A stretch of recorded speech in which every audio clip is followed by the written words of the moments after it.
Oke, Assalamualaikum warahmatullahi wabarakatuh. Kita lanjutkan untuk pembahasan selanjutnya, yaitu kita membahas soal di sini. Kita membahas soal example 5.2, contoh 5.2. Ini seperti yang kita ketahui, gambar di sebelah kanan ini adalah rangkaian voltage divider. Dia memiliki 3 kapasitor. Di sini ada C1 ya, C2, 10 mikro, sama-sama 10 mikronya, dan di sini ada kapasitor yang terparalel dengan RE atau kapasitor bypass, yaitu 20 mikroampere. Prosedurnya sama seperti sebelumnya, sama persis dengan sebelumnya. For the network of figure 5.28 determine untuk rangkaian voltage divider, saya singkat VD, pada gambar 5.28 tentukan yang pertama RE, yang kedua B ini ZI, selanjutnya yang C adalah ZO, impedansi output, dan D ini adalah penguatan tegangan AV. Dan yang terakhir, yang E ini tentukan parameter dari poin B sampai poin D if RO sama dengan 50 kilo ohm and compare results. Jadi kita hitung lagi untuk poin B sampai poin D ini dengan nilai RO sama dengan 50 kilo ohm dan bandingkan hasilnya. Sebagai catatan, untuk yang C dan D ini RO-nya tak hingga ya. RO-nya tak hingga. Yang ZI ini tidak terpengaruh oleh RO. Untuk ZI ini atau impedansi input dia tidak terpengaruh oleh RO. Karena apa? RO itu berada di sisi output. Oke, langsung saja tanpa berlama-lama kita langsung tentukan yang RE dulu. Perlu diingat untuk menentukan RE di sini, RE itu kita gunakan analisa DC atau analisis DC-nya. Oke, untuk voltage divider terdapat dua cara penyelesaian. Yang pertama metode eksak, yang kedua metode approximate. Nah, kita uji dulu kalau memang mau pakai metode approximate.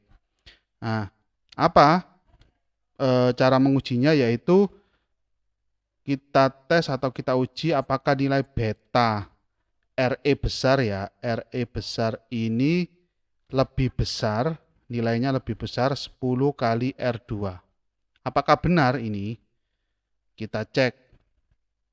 Untuk betanya sama dengan 90 di sini, R2-nya 8,2 di sini, R1-nya 56, RC-nya 6,8 kilo, dan RE-nya di sini 1,5.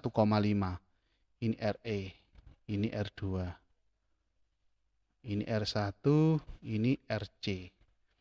Oke, langsung saja 90 dikali 1,5, 1,5K. Apakah ini lebih besar dari 10 kali R2, R2-nya 8,2 kilo. Kita hitung 90 kali 1,5K sama dengan, saya gini aja biar hemat tempat, 135 kilo. Lebih besar, tandanya tetap 10 kali 8,2 berarti 82 kilo. Apakah ini memenuhi? Ya, memenuhi. Tandanya apa? Jika kriteria ini memenuhi, tandanya berarti kita bisa menggunakan metode aproksimasi. Dan itu perhitungannya lebih cepat, lebih simpel dibandingkan metode eksak. Oke, langsung saja kita lanjutkan. Setelah itu step by stepnya yaitu mencari besarnya VB. VB di sini, nah, lebih tepatnya berada di titik ini, VB.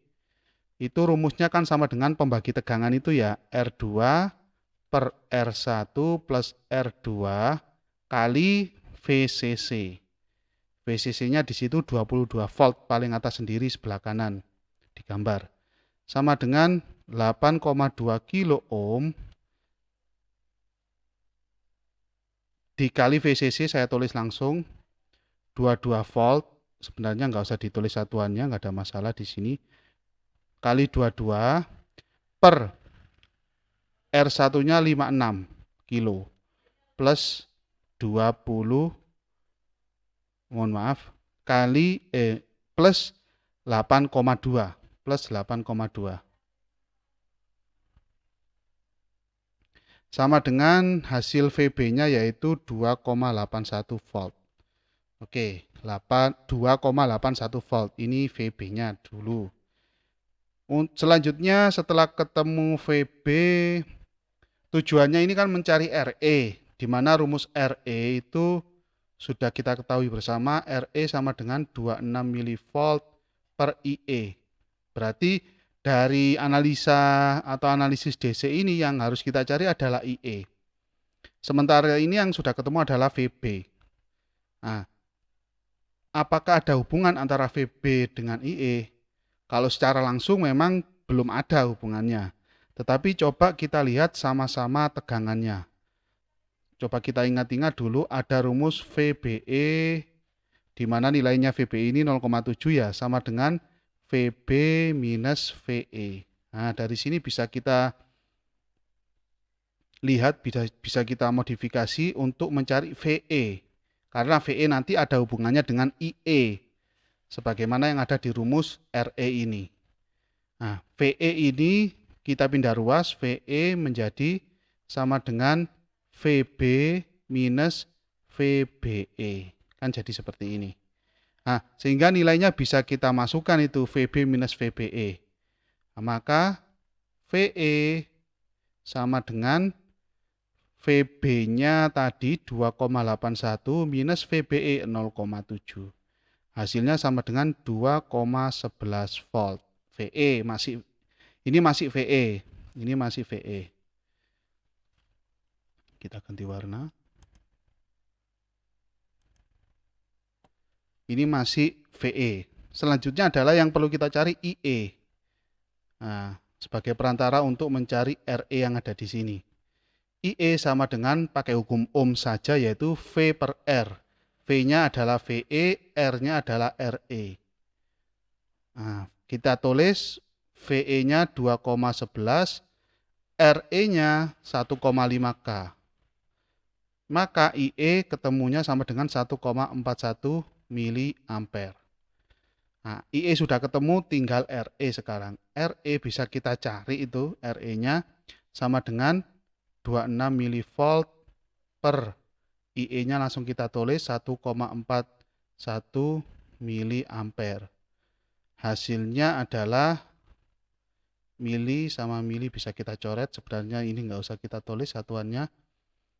Berarti hasilnya 26 dibagi 1,41, hasilnya 18,44 ohm. Ini RE. Nah, RE-nya sudah ketemu. Selanjutnya di poin B, kita disuruh nyari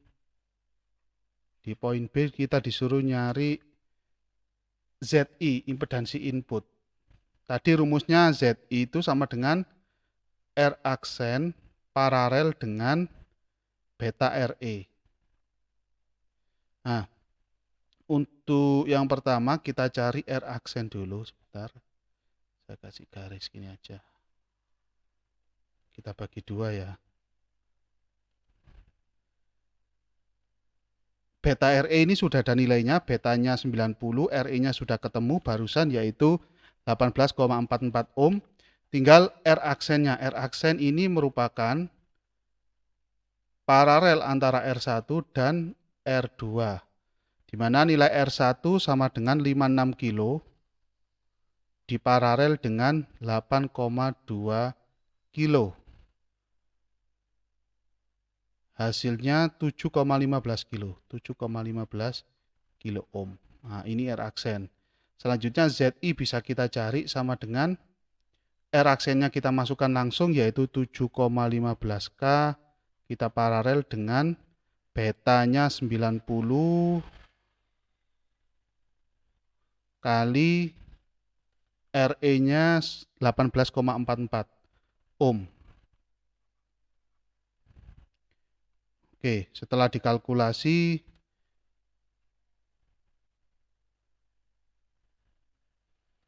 antara R aksen dan beta RE ini hasilnya adalah 1,35 kilo ohm. Hasil impedansi inputnya 1,35. Selanjutnya yang kita cari adalah impedansi output. Impedansi output dalam hal ini adalah ZO. Yang poin C adalah kita cari ZO-nya. ZO di sini sama dengan, karena di poin C itu RO-nya sama dengan tak hingga, maka ZO bisa kita tulis langsung ZO sama dengan RC saja. Hasilnya sama dengan 6,8 kilo ohm langsung. Dan poin D kita disuruh mencari gain tegangannya berapa. Poin D AV di situ sama dengan, karena RO-nya tak hingga, maka kita bisa pakai rumus yang lebih sederhana, yaitu minus RC per RE-nya kecil ya, RE. Sama dengan minus, jangan lupa minusnya, minus 6,8K per RE yang nilainya kecil ini 18,44. Jadi ketemunya AV di sini adalah minus 368,76 kali penguatan atau gainnya. Selanjutnya yang poin E, ZO, ZI, AV-nya sudah ketemu. Selanjutnya poin E ini kita disuruh menghitung lagi ZI, ZO, dan AV, tetapi dengan nilai RO sama dengan 50 kilo ohm dan bandingkan hasilnya. Dan kita bandingkan hasilnya. Yang poin E. ZI, untuk ZI ini rumusnya tidak ada ikut campur, tidak ada ikut campurnya RO, maka ZI hasilnya masih tetap sama, yaitu 1,35 kilo ohm. Karena rumusnya nggak ada RO-nya. Berbeda dengan ZO, karena ZO ini rumusnya berkaitan dengan RO, maka jika RO kita setting nilainya sebesar 50 kilo ohm, maka kita harus memasukkan RO. Yaitu rumusnya ZO sama dengan RC paralel dengan RO, di mana nilai RC adalah 6,8 kilo diparalel dengan 50 kilo. Hasilnya adalah 5,98 kilo ohm. Nah, versus atau kita bandingkan ya tadi, kalau yang hasil sebelumnya itu adalah 6,8 kilo, yaitu nilai VCC. Hasilnya terpaut kurang lebih 1 kilo lah, kurang lebih 1 kilo ohm. Jadi cukup besar ya selisihnya, cukup besar. Selanjutnya AV dengan nilai RO 50 kilo ohm. Maka kita tulis rumusnya dulu dengan melibatkan RO minus RC paralel dengan RO. Mohon maaf, RO-nya kecil. Berbeda dengan ini ya, ini tidak melibatkan RO karena nilai RO-nya tak hingga. Sekarang kita melibatkan RO dengan nilai RO sebesar 50 kilo ohm per RE di sini. Sama dengan RC paralel dengan RO, minus RC-nya 6,8 kilo, kita paralel dengan RO nilainya 50K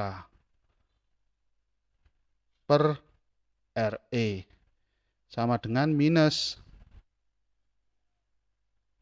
5,9K, 8K seperti yang ada di sini ya, sama per RE. RE-nya nilainya 18,44. Maka hasilnya di sini adalah minus 324. Minus 324,3. Nah, kita bandingkan dengan yang sebelumnya, yaitu nilainya 368 versus 368,76. Jangan lupa minusnya. Jadi perbedaannya cukup besar.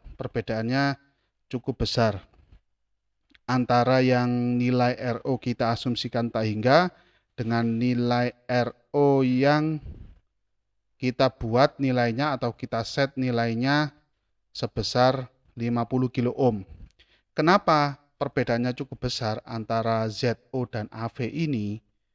Antara ZO dengan kita asumsikan RO-nya tak hingga dan ZO yang kita asumsikan dengan nilai RO 50K, karena nilai RO ini tidak lebih besar dari 10 kali RC.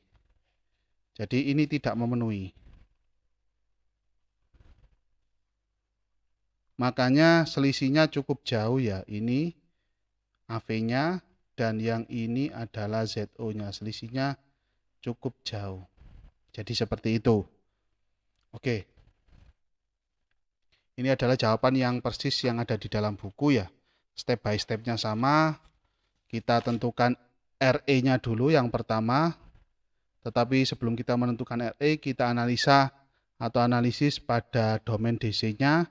Kita tentukan VB, VE, dan IE. Adapun metode yang dipakai di sini adalah approximate atau aproksimasi atau pendekatan di sini. Selanjutnya setelah ketemu RE, kita cari ZI-nya. Rumus ZI R aksen paralel dengan beta RE. Sebelum itu kita cari R aksennya dulu. Sehingga ketemu hasilnya 1,35 kilo. Nah, setelah ketemu ZI, kita cari impedansi output ZO. Di sini 6,8 kilo ketemunya, sama dengan RE. Nah, untuk poin C dan D ini RO-nya sama dengan tak hingga ohm di sini. AV-nya sama dengan minus RC per RE, rumus yang sederhana yang kita pakai. Kita masukkan nilainya dan ketemu hasilnya kurang lebih segini. Untuk poin E, nilai ZI-nya sama karena dia tidak terpengaruh oleh RO, dan ZO rumusnya menjadi RC paralel RO, sehingga hasilnya 5,98. Dan untuk AV, rumusnya yang kita pakai minus RC paralel RO karena ada efek RO-nya di sini per RE. Hasilnya minus 324. Di sini ada komentar, there was a measurable difference in the result for ZO and AV. Jadi ada perbedaan yang cukup besar antara ZO dengan nilai RO-nya tak hingga dan nilai RO sebesar 50 kilo ohm, itu ada perbedaan yang cukup besar. Begitu juga yang terjadi pada AV, sama. Ada perbedaan nilai yang cukup besar di sini. Ya. Because the condition of RO lebih besar dari 10 kali RC tidak terpenuhi. Jadi syarat ini tidak terpenuhi. Kalau terpenuhi maka hasilnya bisa lebih dekat antara RO pada saat kita asumsikan tak hingga dan RO kita asumsikan sebesar 50 kilo ohm. Jadi seperti itu. Kalau ini satisfied ya, kalau ini satisfied atau terpenuhi, maka hasil antara poin C dan D dengan E, poin C dan D dan poin E itu tidak jauh hasilnya atau mendekati. Oke, itu contoh soal untuk voltage divider. Dan untuk pembahasan voltage divider cukup sampai di sini. Selanjutnya kita akan membahas emitter bias configuration.